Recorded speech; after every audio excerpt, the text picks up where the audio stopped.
CMA CS संगीत Saurabh this side. तो जैसा कि आप सभी को पता होगा कि कल इफ़को के रिजल्ट आ गई, अकाउंट्स के लिए भी कल रिजल्ट आई है और होपफुली इसमें से बहुत सारे लोगों का उसमें रिटन एग्जामिनेशन क्लियर होगा, सिलेक्शन हुआ होगा और बहुत सारे लोग ऐसे भी होंगे जिनका सिलेक्शन नहीं हुआ होगा। जिनका सिलेक्शन नहीं हुआ है उन्हें फ्यूचर में बहुत एम्पल ऑफ अपॉर्चुनिटीज़ मिलती रहेंगी। लेकिन ये वीडियो मैं उनके लिए बनाया हूँ जिनका कि रिटन एग्जामिनेशन निकल चुका है और वे लोग कंटिन्यूअसली मुझे मैसेज कर रहे थे कि सर थोड़ा हमें गाइडेंस दीजिए।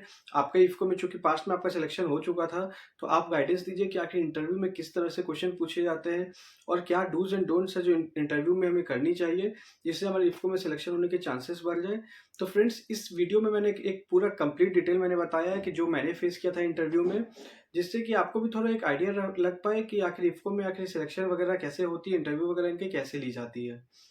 तो फ्रेंड्स, लेकिन उसके पहले अगर आप हमारे चैनल पर नए हो तो हमारे वीडियो को लाइक कर लो, चैनल को शेयर कर लो और सब्सक्राइब कर लो और साथ ही बेल नोटिफिकेशन को जरूर दबा देना ताकि फ्यूचर में भी ऐसी अपडेट्स आपको मिलती रहे।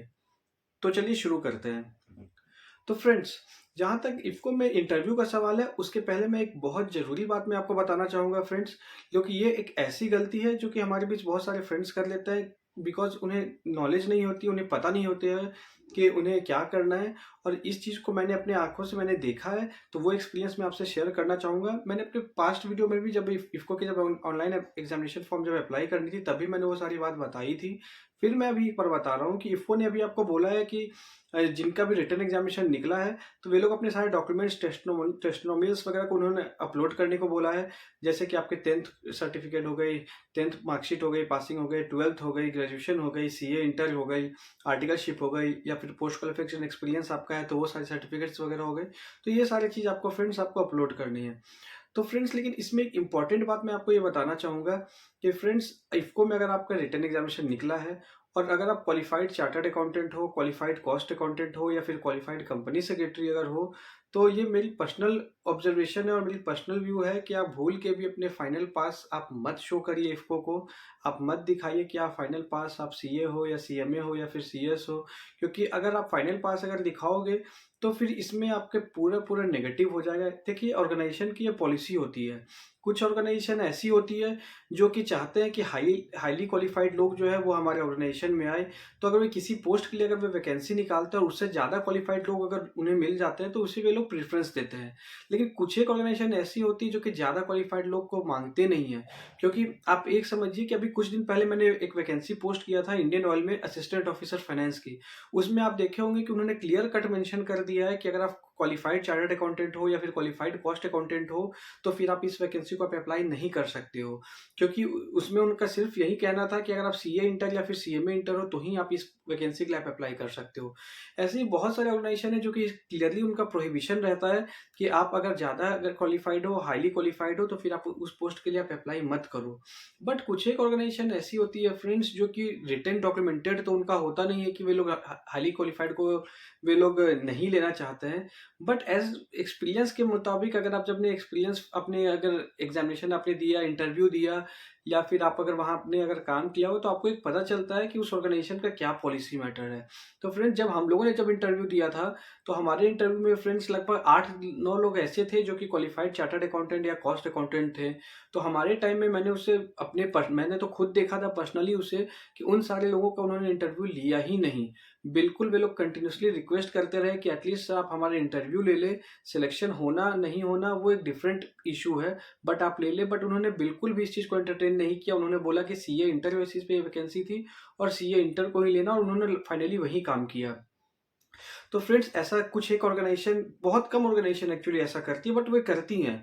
वो इसलिए ऐसा करती हैं क्योंकि जो अगर अपनी सीए इंटर बेसिस पे कोई अगर वैकेंसी आई है या सीएमए इंटर बेसिस पे इस टाइप से कोई अगर सेमी क्वालिफाइड की अगर वैकेंसी आई हुई है, तो वे लोग क्वालिफाइड लोग को उसमें नहीं रखना चाहते हैं क्योंकि उन्हें लगता है कि क्वालिफाइड लोग आएँगे, कुछ साल या कुछ महीने उसमें काम करेंगे, फिर उन्हें एक बेटर अपॉर्चुनिटीज़ मिलेगी और फिर वो छोड़ के चले जाएँगे। इससे ऑर्गेनाइजेशन का जो ह्यूमन रिसोर्स कॉस्ट है वो काफ़ी ज़्यादा हो जाता है, बार-बार वे वैकेंसी ला नहीं सकती हैं। तो इसीलिए वे लोग क्वालिफाइड लोगों को वे लोग प्रेफ़र नहीं करते हैं। तो ये तो हो गई फ्रेंड्स, अगर आप क्वालिफाइड अगर हो तो फिर आप डॉक्यूमेंट्स वगैरह अपलोड नहीं करना। As per my personal opinion मैं ये बात बता रहा हूँ। रेस्ट आप खुद समझदार हो, आप जो चाहो आप ऐसा कर सकते हो। बट मेरी डिसीजन आप मानोगे तो मैं बोलूँगा कि आप सेमी क्वालिफाइड चार्टर्ड अकाउंटेंट का ये वैकेंसी था सीए इंटर का, तो आप सीए इंटर ही दिखाओ, ओवर क्वालिफाइड आप मत दिखाओ। तो ये तो हो गई पहली बात। अब जहाँ तक रहा इंटरव्यू का सवाल है फ्रेंड्स, तो इंटरव्यू में मैंने जो इफ़को में देखा, इफ़को की जो रिटन एग्ज़ामिनेशन वो जितने टफ़ वे लोग लेते हैं, जो कि उनमें क्वेश्चंस वगैरह काफ़ी टफ़ आता है, जो कि मैंने काफ़ी पहले ही आपको बता दिया था कि जनरली सीए इंटर से थोड़ा ज़्यादा स्टैंडर्ड के इसमें क्वेश्चंस वे लोग पूछते हैं। तो क्वेश्चन इनके रिटन एग्ज़ामिनेशन इनकी टफ़ रहती है, लेकिन इंटरव्यू ये लोग बहुत मतलब बहुत ही आपको नॉर्मलाइज़ करके ये लोग इंटरव्यू लेंगे। इंटरव्यू का प्रेशर ये लोग आपको फ़ील करने देंगे नहीं। इंटरव्यू में आपको बिल्कुल ऐसा नहीं लगेगा कि आप ओवर हाईली आप प्रेशराइज़्ड हो। आप इंटरव्यू को लेके जितने पैनल वगैरह लोग रहते हैं, वे सारे बिल्कुल ही फ्रेंडली मैनर में आपसे इंटरव्यू लेते हैं। तो जैसे मेरे टाइम मुझे याद है, मैं कुछ एक क्वेश्चन जो मैं रिमेंबर कर सक रहा हूँ, जैसे मुझसे AS7 बारे में उन्होंने पूछा था, कंस्ट्रक्शन कॉन्ट्रैक्ट से उसमें रिकॉग्निशन ऑफ कॉन्ट्रैक्ट कैसे किया, तो उसके बारे में उन्होंने पूछा था। साथ ही साथ उन्होंने AS9 मेरे से पूछा था रेवेन्यू रिकॉग्निशन का। तो मेरे से जितना उन्होंने क्वेश्चन पूछा था, पहला क्वेश्चन उन्होंने सबसे पहला क्वेश्चन मुझसे पूछा था कि tell me something about yourself. तो उन्होंने सबसे पहले मेरा इंट्रोडक्शन मांगा था, सबसे पहले तो यही किया था। फिर मैंने एक ओवरव्यू में उन्हें अपना इंट्रोडक्शन दिया। उसके बाद फिर उन्होंने पहले एकेडमिकली मुझसे कुछ नहीं पूछा। उन्होंने फिर मेरे स्टेट बारे में पूछा, आप कौन से स्टेट में हो, आपके फादर क्या करते हैं, उसके बारे में उन्होंने पूछा। फिर आप जिस समय में उसमें करंट में जॉब में था, तो आप जॉब में कर रहे हो, आप कौन से प्रोफाइल में आप हो, आप कौन से काम कर रहे हो। तो स्टार्टिंग में बिल्कुल उन्होंने बिल्कुल सिंपल से ऐसे ही बात पूछा। उसके बाद धीरे-धीरे वो हल्के एकेडमिक में आए। एकेडमिक में भी वो लोग बिल्कुल सिंपल से एलिमेंट्री चीज़ उन्होंने पूछा, जो कि एक सेमी क्वालिफाइड चार्टर्ड अकाउंटेंट को बिल्कुल आनी चाहिए। ऐसा उन्होंने कुछ आउट ऑफ द बॉक्स कुछ ऐसा चीज़ पूछा नहीं कि ऐसा नहीं हो। फिर उन्होंने कंपनी लॉ रिलेटेड उन्होंने कुछ डेप्रिसिएशन का उन्होंने कुछ बेसिक चीज़ पूछा था। उसके बाद फिर वे लोग मेरे से डिप्रिसिएशन अंडर कंपनीज एक्ट, उसके बारे में उन्होंने हल्का सा 32, उसके बारे में हल्का सा उन्होंने मेरे बारे में उन्होंने पूछा। एडिशनल डिप्रिसिएशन एक इलेक्ट्रिसिटी कंपनी को ग्रांट होती है नहीं होती है, इस बेसिस पे उन्होंने पूछा। तो फ्रेंड्स ओवरऑल मैं आपको बताऊंगा कि ये लोग आपसे जो कुछ भी आपने सीए इंटर बेसिस पे आपने पढ़ रखा है, सिर्फ वही चीज़ वे लोग आपसे पूछेंगे।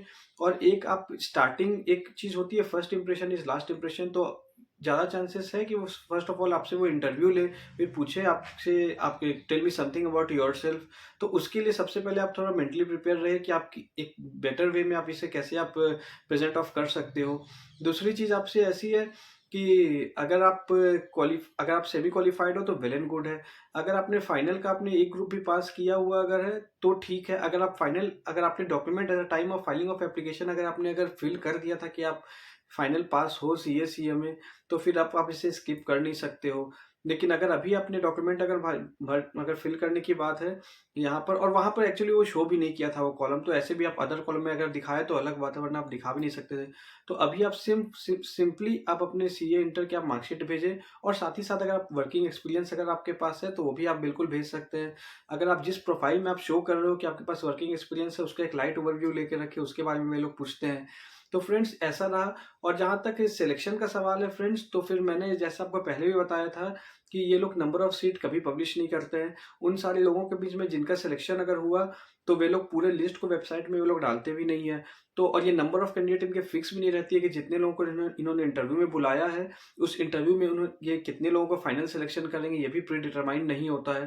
तो ये बेसिकली उनके ऊपर डिपेंड करता है, उनके रिक्वेस्ट, उनके जो डिमांड होती है, उनके जो उसके ऊपर डिपेंड करता है। फिर कैसे लोग उन्हें चाहिए इंटरव्यू वगैरह कैसे की, उस बेसिस पर डिपेंड करता है। फ्रेंड्स इनका ऑफिस जो इफ्को का था, वहाँ पे हम लोगों ने जिस समय हम लोगों की इंटरव्यू हुई थी, वो इंटरव्यू दिल्ली में हुई थी।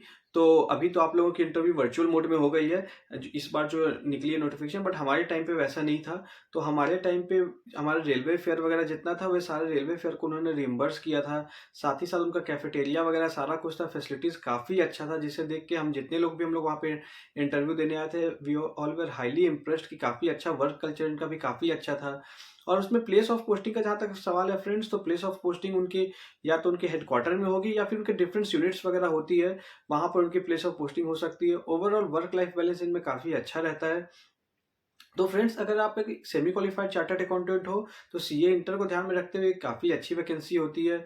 और इसमें वर्किंग भी जो होती है बिल्कुल गवर्नमेंट के तरह ही बिल्कुल इसमें वर्किंग वगैरह होती है। कोई बहुत ज़्यादा वर्क प्रेशर नहीं होता है।